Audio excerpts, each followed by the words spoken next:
Today I'm going to be talking about the Fjallraven Expedition Lite down jacket.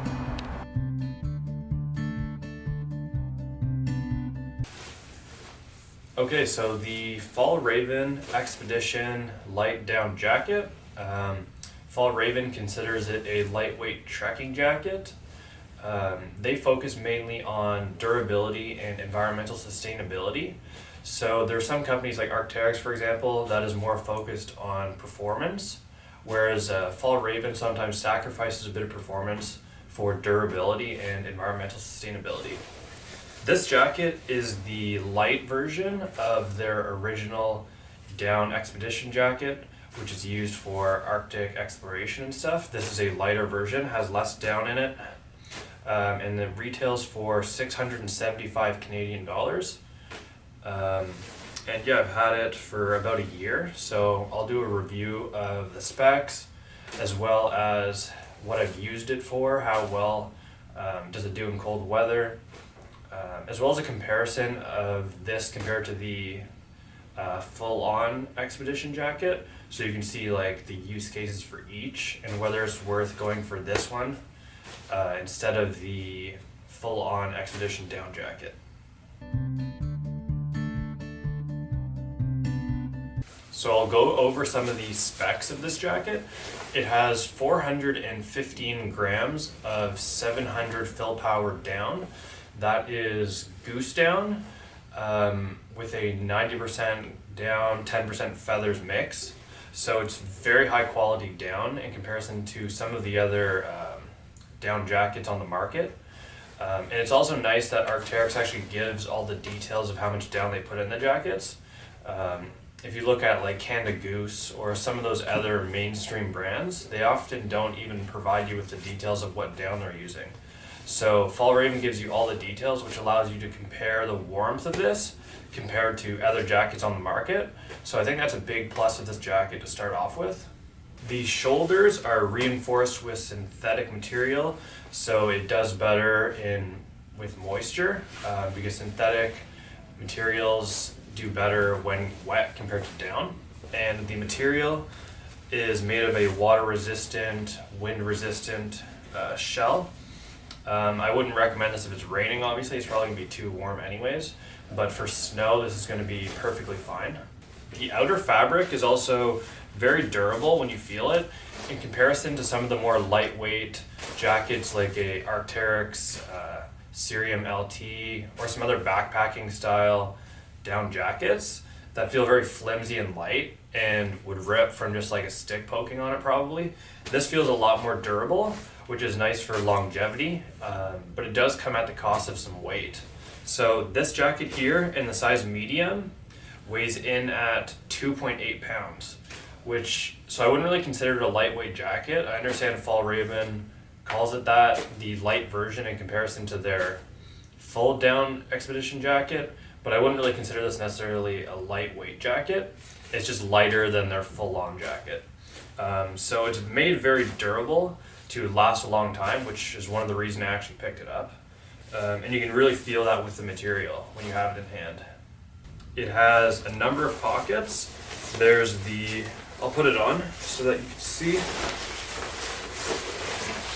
It's got two side pockets here that go in from the side, as well as a front pouch on each side, so you can put your hands inside the pockets to keep warm. They do have downfill on the outside of the pocket as well, which is really nice. Compared to a lot of jackets, there's no insulation where you put your hands in. So even if you don't have gloves, these will keep your hands warm because there's down on both sides of the pockets, which is really nice. And then you have these dump pockets where you can put your gloves, whatever, if you need to do photography or something like that. There's one pocket on the inside here where you can put your phone, and then there's two dumped pockets on the bottom where if you're inside you can put your hat, your gloves, stuff like that. So those are the only pockets that are on this jacket. It comes with a drawstring, which is almost like a shoelace material with what seems to be a leather tab. So it's a very unique style compared to most other technical jackets, which have a regular draw cord. And they also have the same thing on the bottom to cinch up and prevent air from coming in from the bottom. My guess is that they used this style of drawstring because it would be easily replaceable. And I think that's one of the things Fjallraven really excels at. They look at what can we do to make the jacket last a long time and make it easily repairable. So regular drawstrings on a lot of jackets, if they break, are going to be very difficult to replace compared to this, which is just a shoestring. So you can very easily replace that and put these tabs back on, and it'll last you a long time if something breaks. The wrists don't actually have any Velcro. They use a button system. So as you can see, there's two different buttons. You can decide if you want to do just one or two to fully close up that wrist from air coming in, or leave it open if you want to tuck your gloves or mitts inside of the wrist cuff. It comes with a very large insulated hood. When you put it on, you can really feel how bulky it is, and it really covers your face. When you zip up the jacket, it basically covers your entire face, which is really nice if you want to stay warm, especially if you pull these in. It's one of the nicest hoods I've actually had on a down or synthetic puffy type jacket. I really like the form of it. I really like the look of it, and it just feels nice. Even if you keep the hood down, even if you have the hood down and the jacket fully zipped up, it still covers all of your neck and even your ears a bit. There is a button at the back as well, so you can actually clip the hood to the back of the jacket so it stays down a bit more. So I really like the way the neck fits on this to keep everything nice and tight around your head. So if you have like a hat on, for example, it fits really well with that. And yeah, it's I would say just one of the nicest like neck designs and head designs I've seen with the jacket, a puffy jacket. It also comes with a very heavy duty two-way YKK zipper. When you have it in hand, you really feel how thick that zipper is and how durable it is. I haven't had any issues with the zipper at all yet. It does sometimes get caught on the zipper cover here, but that's something to be expected with a jacket like this.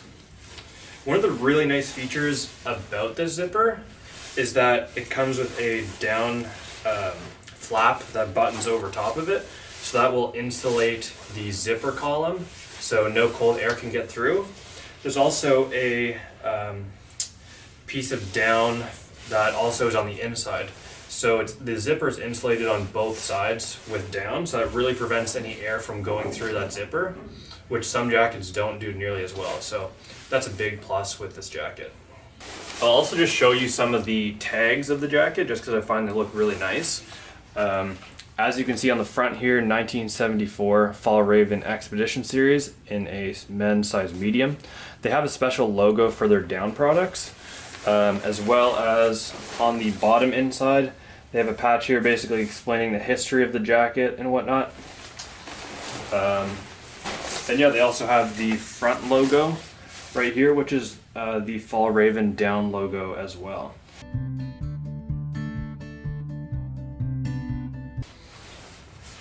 Let's now talk about the fit of this jacket.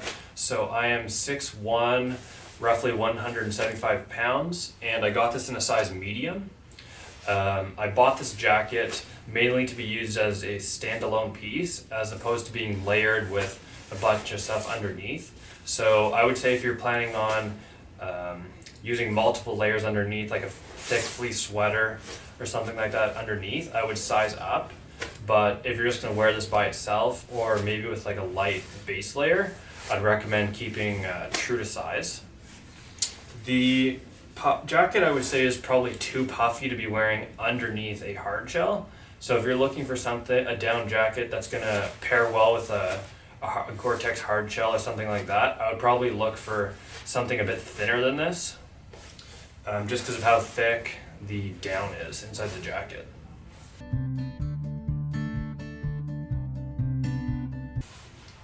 So the use case for this jacket and how I found it performed for Canadian winters.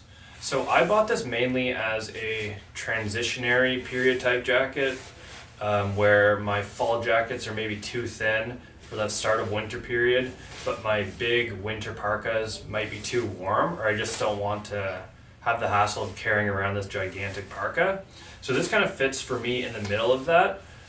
I find that I can use it down to -15 with just a plain t-shirt underneath and have no issues at all. Obviously, I'm still gonna have gloves on and then maybe some long johns if it's -15. I could also see it being worn down to even -20 degrees Celsius with a light fleece underneath. And as long as you have the other areas of your body covered properly, I think it would work perfectly fine. Even a hat wouldn't be super necessary because of how thick the hood is, but I would probably suggest one if it's under -15 degrees. I personally run cold, so some other people's recommendations might say this is too hot even for those temperatures, but because I run so cold and the Canadian winters, especially where I live, get very windy, if it's under -20, I would probably start breaking out the thicker winter parka as opposed to this. It's a good mix of lightweight materials and they minimize the amount of features they include on it, but it's also extremely durable. So I've used this regularly for walking my dog in the forest and doing light hiking with it. You'd probably overheat if you're doing more technical hiking or steeper climbs. This would probably be too heavy, maybe a good belay jacket, but it might be too heavy to even carry in your backpack. It does come with a stuff sack, but as you can see, it's a very big stuff sack. So it does fit in here surprisingly, but it's probably too big for you to be carrying in your backpack as a belay layer. I'd probably recommend something that's quite a bit lighter than this. But for day-to-day urban use, as well as walking through forests and stuff like that, you're not going to get holes poking through this material. So I think that's a big benefit of it in comparison to other lightweight jackets that are going to just shred from, just small pokes from sticks and whatnot. So overall, I would say mainly urban use, as well as light hikes or walks through forest.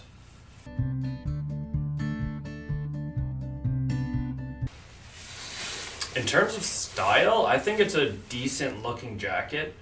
You're not going to see many people wearing something like this, especially in Canada, where Canada Goose is very popular and some other brands. Maybe in Europe and Sweden you'll see more of these, but here in Canada I don't really see anybody wearing this jacket specifically, or really any Fjallraven jackets. One of the things about the outer material is that it's not super shiny. A lot of the down jackets, especially the technical ones, are very shiny on the outside, and I don't personally like the look of that very much. So this I find looks a lot better and less technical. It looks more like a urban jacket, and I do get compliments on it around the street. So I think it's a good looking jacket overall, as well as a good mix of performance, as opposed to some of the Canada Goose jackets or more casual like North Face jackets, which are more focused on purely sort of style and not really as focused on the down quality and the performance of the jacket.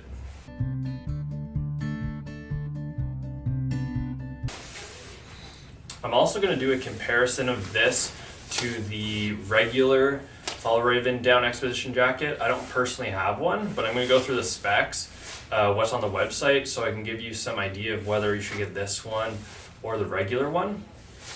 According to the website, this light jacket has 415 grams of down, whereas the full-on expedition jacket has 680 grams of down.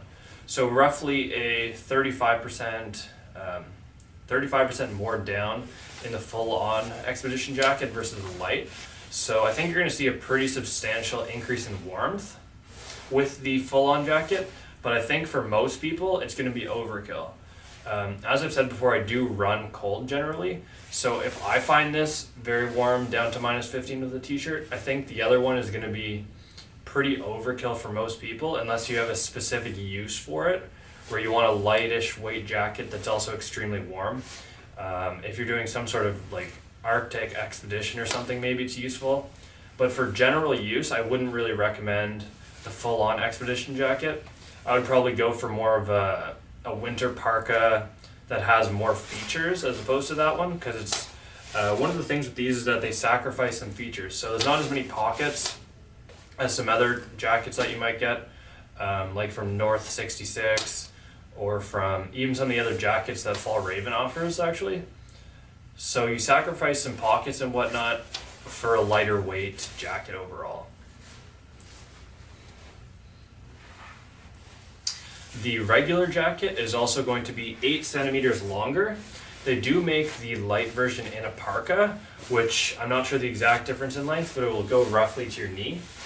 The Expedition regular version of this jacket is 8 centimeters longer, which is going to add some substantial warmth to your thighs, which I find useful if you're in extremely cold climates. Anything below 20 to minus 20, I usually go for something a bit longer, at least mid-thigh, just for that extra warmth. Additionally, the light version comes in at $675 Canadian, whereas the full Expedition down jacket comes in at $900. So you're looking at a $225 difference. To me, I think the full jacket is probably going to be too overkill for most people. And I'm someone that generally tries to look for the warmest jacket. So for the purposes of this, I think this jacket's going to be better off than getting the full Expedition jacket.